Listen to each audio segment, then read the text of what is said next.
Suite et fin aussi de notre série dans les profondeurs de la Méditerranée, avec aujourd'hui l'un de ses plus beaux trésors, le corail rouge. Seuls 8 plongeurs ont le droit d'aller le chercher au large de la Corse. Laurent Delsol et Pascal Marcelin ont accompagné l'un d'eux. Le corail rouge est un mystère de la mer. La légende veut qu'il soit né en Méditerranée du sang de la gorgone Méduse, décapité par Persée.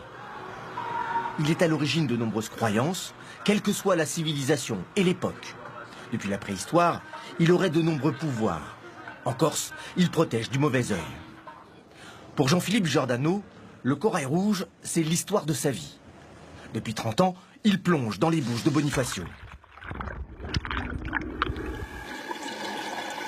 Caché sous les rochers, l'arbre sacré. C'est un squelette calcaire. Il abrite une colonie d'octopodes, des animaux qui vivent en parfaite symbiose.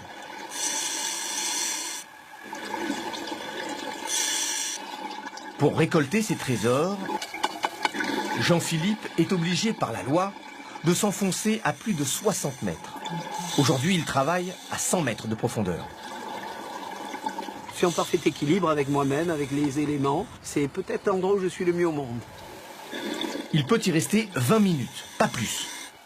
Car avant de rejoindre la surface, il doit patienter dans une eau à 12 degrés pendant 4 heures. Ne pas respecter ces paliers de décompression, c'est risquer la mort. Le danger, c'est de créer une bulle dans le système sanguin. C'est les bulles d'azote qui restent emmagasinées dans le sang.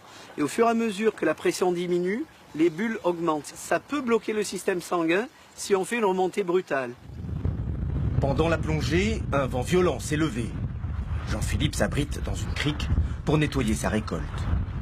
Dans ce bac, les pieds des coraux mesurent tous plus de 7 mm, comme l'impose la loi.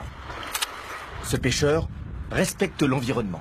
Quand je pêche sur une zone, même si c'est une zone riche, une fois que j'ai fait un passage sur la paroi rocheuse, et que j'effectue ma pêche sélective, je laisse cette zone en jachère un minimum de 3 à 5 ans. La nature me rend souvent avec un grand intérêt ce que je lui ai donné, c'est-à-dire ce que j'ai économisé. Direction de la Sardaigne, où se trouve Ciao Claudio. le sculpteur. Ensemble, ils définissent la taille pour transformer cet or rouge en bijoux. Une jolie croix avec le pied peut-être un peu plus long. Souvent, on se sert de ces bifurcations pour faire un joli cœur. Les mains de l'expert donnent à la matière une seconde vie. Le corail de Bonifacio se révèle pur et sanguin. La particularité de sa couleur vient des ferritines qui sont sur la roche. Ce n'est pas la nourriture. Et en particulier à Bonifacio, le corail est rouge sang de bœuf. Le fait qu'il y ait beaucoup de courant, beaucoup de nourriture et donc une croissance rapide donne un corail de parfaite qualité. Le corail s'est transformé en pierre précieuse. C'est vraiment super. Et c'est très agréable à porter. Depuis 10 000 ans, il possède un pouvoir certain, celui de